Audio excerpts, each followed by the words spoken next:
Good morning, Nicole, and welcome to The Wire. Good morning, Chris. Good to see you today. Great to see you. Another week, and unfortunately, another case. One thing that we are not in shortage of is new wire fraud cases. And so, unfortunately, we have one we wanted to talk about today. We sure do. We're finding these cases, they're not in the news. They're mostly not in the news. They are GoFundMes that we find because people are devastated and trying to raise money for this money that they've lost. So we just found this one. This one happened, looks like end of July. And the GoFundMe was started in August for an elderly couple that was moving into their retirement home. And it's just really, really sad. So I think we should just dig into the details. Again, this couple was looking to move into the retirement home of their dreams. Their daughter was going to move in with them. And the Thursday before their closing, I'm not sure what day their closing was on. I would guess it was Friday, but maybe the following week. But the Thursday before their closing, they received an email asking them to wire funds for their down payment and closing costs. So the wife was very happy and compliant, and she went to the bank, wired to the exact account number that she was instructed to wire to, and wired almost $80,000, assuming that this was for the purchase of her new home. So right here, it's like, listen, this is when stuff starts getting gnarly in a real estate transaction. Everybody is stressed and excited to close, and they have gone back and forth with agents and title companies and all of this. But this right here is where we're suffering from an uneducated consumer that the real estate professionals in the transaction have not clearly articulated to this person the expectation that we will never send you through unsecured email wire instructions for you to send your life savings to. I get what they're describing here in the GoFundMe in the situation, and from the consumer standpoint, like no red flags at all from their standpoint. And that's a problem. There should be red flags going off all over the place if they were properly educated on what to expect and why and how and all of it. So, there's a ton of stuff here that, they're victims, the sellers are victims, all of this. But what we're suffering from as an industry is we're not educating these folks as to what they should be expecting, when and how. Exactly. And if you look at this article or this GoFundMe, it states in there that the email, there's an abundance of emails that happen during the real estate transaction process. And so they try and be responsive to everything as they're supposed to, as these transactions are usually on pretty strict timelines. And so she saw the email, she saw that her title company and her realtor were copied on it. And she thought, hey, this looks good. Let's go ahead and do this. Now, going back, they see that those emails were spoofed, that the email of the realtor and the title company were spoofed. So they, in fact, had no idea any of this was going on. Yeah. And so the reason that the professionals in the room need to educate folks that, hey, this is a problem, here's what to expect, here's what not to expect, is because you don't know who is going to be infiltrated in the transaction. And unfortunately, and too often, it's the professionals in the transaction. Now, in this case, they don't go into I don't think anyone is aware of who is actually compromised and how the instructions got through. But at some point in time, a really smart attorney is going to bring in the right type of forensic technologists who are going to realize and start suing all of the people that are involved in this, that are getting allowing these deals to be compromised. And it's not happening yet, but it's coming. And that's when shit's really going to hit the fan with this stuff.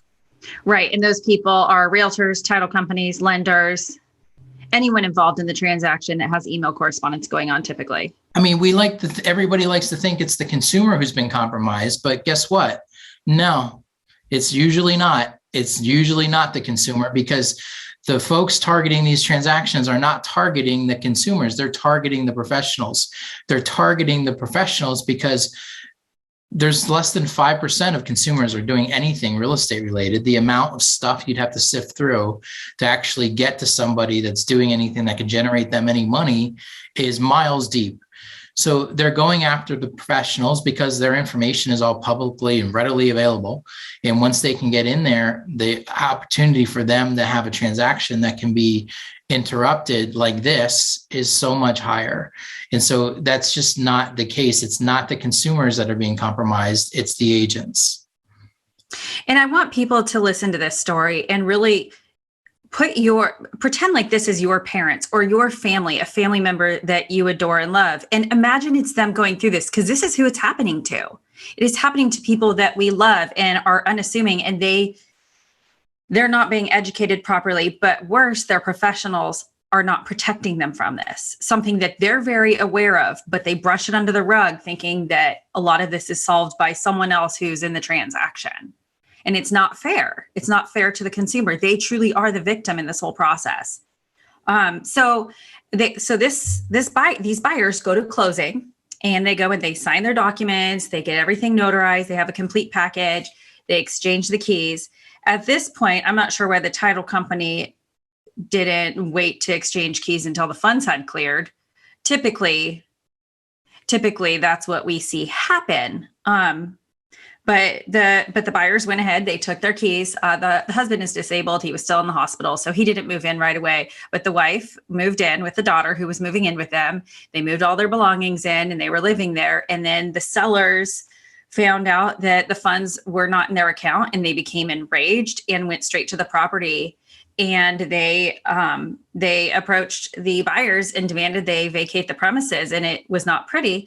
And at that point, they called police officers, and officers showed up to the property and also were not kind to the buyers, who were in fact the victims, and the officers were treating them like criminals. How unfair is that? I know if that was my parents and they had been victims of wire fraud, and then someone went and accused them and was that rude to them, I would be livid. I would be very protective of them. And I mean, this is unfair. This is so unfair. Yeah, it's awful. It's a worst case scenario. Now, and you're right. I don't know how a title company doesn't alert folks before exchanging keys that the funding hasn't happened properly, where the sellers haven't been made whole on the transaction. Now, we see this sort of thing a lot with sellers who sometimes there are delays in fundings for various reasons with dealing with lenders, and sellers can be irate if they haven't been made whole on their monies, and a buyer has keys or buyer has access to the property. Like, I can understand why the seller would be upset as well. They're victims in this too.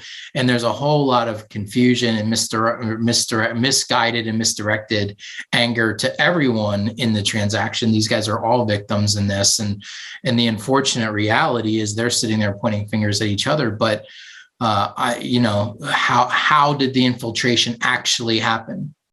Who was actually the one that was vulnerable in the transaction and left this open for everyone to be defrauded? And that's what, ultimately someone has to get down to. Well, the answers are not in here, but I will tell you that the fact that they spoofed the email address of the agent or the title company leads me to believe that it was one of them. Yep. Not trying to point fingers, and I'm not saying that's a fact. I'm just saying that it's very likely that's what we see. These are just our professional opinions from these cases that we've seen throughout the years that have happened all over the place. And the unfortunate reality is oftentimes the real way this is happening doesn't get diagnosed properly, and people are left pointing fingers at each other. But this is going to come into the light sooner than later, and folks are going to be held responsible when and if these things happen. And hopefully that's what it will take for the industry to start taking this problem seriously. Because right now, everybody's just standing around pointing fingers at each other and leaving consumers out in the wind like these situations here. And it's bullshit. It's totally not right.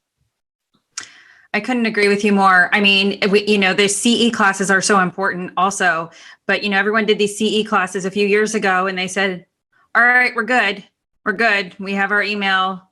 We have our email fixed so that everything on there says, watch out for wire fraud. And we have them sign this disclosure. And we went to a CE. We're good now.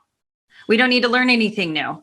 But that's not the case. We are learning more and more every single day, and they need to get on top of it as an industry. And, real estate agents are sitting in brokerages are sitting around saying, well, this is a problem for my title company. Well, no, it's not. It's actually, you're the most vulnerable in these transactions. And the title companies are sitting around saying, well, we know it's the real estate agents who are the ones being vulnerable, but they're not telling them because they don't want to piss them off because they're their clients. I talk to title companies and attorneys all day long, and I can tell you that every single one of them knows where this is mostly starting from. It is not starting at the title companies, but they are left there to clean up the mess, and it's not right. There shouldn't even be a mess in the first place. It's like a toddler, right? They go into a playroom and dump out all their toys everywhere, and then the mom has to go clean it up, but she didn't make the mess. It's the toddler who, in this case, is like the agent who's not taking care of their things. Well, and they don't want to alienate them and piss them off by telling them that, hey, this is a problem. And they don't quite honestly fully understand it. But the reality and the reason why this has stopped being such a problem for the title company and more so a problem for the brokerages and agents is a really simple concept. It's because as a title company owner, I can control whether or not my employees use two-factor authentication and have strong passwords on their email accounts. And whether or not I can control that determines whether or not those accounts are susceptible to being penetrated and accessible by wire fraudsters. Real estate brokerages who are dealing with agents who are independent contractors have little to no control over how they access their email. And that is the problem that's happening all day, every day. You would think that brokers would understand this a little bit more also. So why aren't they enforcing it? Well, some are, and some are trying to do this, and some are doing a better job than others. But again, it comes back to just like the title companies, the brokers don't want to piss off their agents because they're their revenue stream. The broker, the consumer is not the customer of the broker. Their agents are the customer of the broker. And so the broker doesn't want to make the agent's life any more difficult. And even if it's perceived to be more difficult by making them do things like this. So that's why it's very simple. It all comes down to not wanting to piss off agents. So the common thread I hear is, and agents do a lot of work. They are basically managing a circus in a lot of these transactions because there's so many different parties involved, and it's not an easy job. Yeah. But the goal of everybody who is providing a service to the agent does whatever they can to make their life easier and give them less work. But it's not helping because at the end of the day, these agents are going to get burned. Yeah. And how many times have we sat down with top producing agents and teams and said, hey, can we talk about this? Can we look at what you're doing and how you're doing? And how many of them don't have the basic protections in place? And they sit there and say, well, no one's told us this. Right. And then they get mad. They get mad at their partners for not telling them this. They don't get mad at us. They're appreciative of us and they become loyal to us because we're actually having these conversations that nobody else wants to have. And we're not saying this to throw people under the bus. We're saying this to wake people up and realize that the responsibility as professionals in this space is we have to safeguard consumers. Yeah, you know what, Chris? I think you're right. You're right. We aren't throwing people under the bus ever.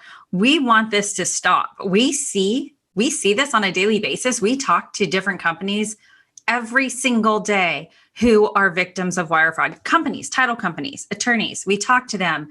We hear what's happening out there. And it shouldn't have to even be happening. It can stop if they just learn about the process. Here's how it's going to change. The unfortunate reality is it's not going to change until people start getting sued. And when people start getting sued, the brokerages are then finally going to put these things in place and require processes and procedures. And hopefully those processes, procedures include secured wire instructions from something like SafeWire or whatever. but they're also going to require, in order to get E&O coverage from insurance carriers, two-factor authentication, strong passwords, all of this stuff. It's not going to happen until more people are negatively impacted, though, financially across the space. Now, those who are concerned and want to be protective of their livelihood and the livelihood of their business and their agents and their teams and their consumers are hopefully doing these things, but the vast majority aren't. And so it doesn't, pain ultimately is the way people change their daily practices. And it's going to take more pain for this to be figured out. The hope is that those changes can happen before somebody comes in with a technological solution that includes brokerages, agents, lenders, title companies, and streamlines from top to bottom the entire process and begins to just cut out the traditional infrastructure in these transactions. That's the alternative. The alternative is what we do is significantly negatively impacted. Those are the two ways that this is going to change at scale. It's either going to change because we're going to be forced to make a change through pain, or it's going to be changed because somebody is going to come in with a better solution that's safe. Right. I talk to a lot of companies that think that they have an all-inclusive solution, which is fair. I mean, that's their assumption. They say, okay, I have the ability to send wiring instructions and documents securely. But the conversation I then have to talk to them about is that is not a wire fraud solution. That is sending a document securely. That is sending information securely via email that someone may have hacked into and can still alter and resend out. Like, we need a specific wire fraud solution. A lot of these workarounds are not sufficient. Yeah. And, listen, here's the other reality. So if you're listening to this and you're a title company or you're a broker or you're just an agent that wants to know what to do, if you're a title company that doesn't want to piss off your clients, send them this video, send them this podcast and let us piss them off. Like that's fine. Whatever it takes, right? Whatever it takes. The reality is we are doing this as a service to our industry to help and keep consumers safe. And so this is what we do all day, every day, is to try to keep people safe. So if you're listening to this and you're unsure what to do, then, certainly reach out. That's why we're here. And that's why we're doing this. Reach out to us, SafeWire.com, Nicole at SafeWire.com. We can assess where you're at, and we can be helpful in helping you try to figure out, what's the best path forward, whether you're a title company, a brokerage, an agent, a team, even a consumer, you have questions. So this is now the time to be poking holes in your processes before, these stories happen to one of your clients and you end up in years-long litigation.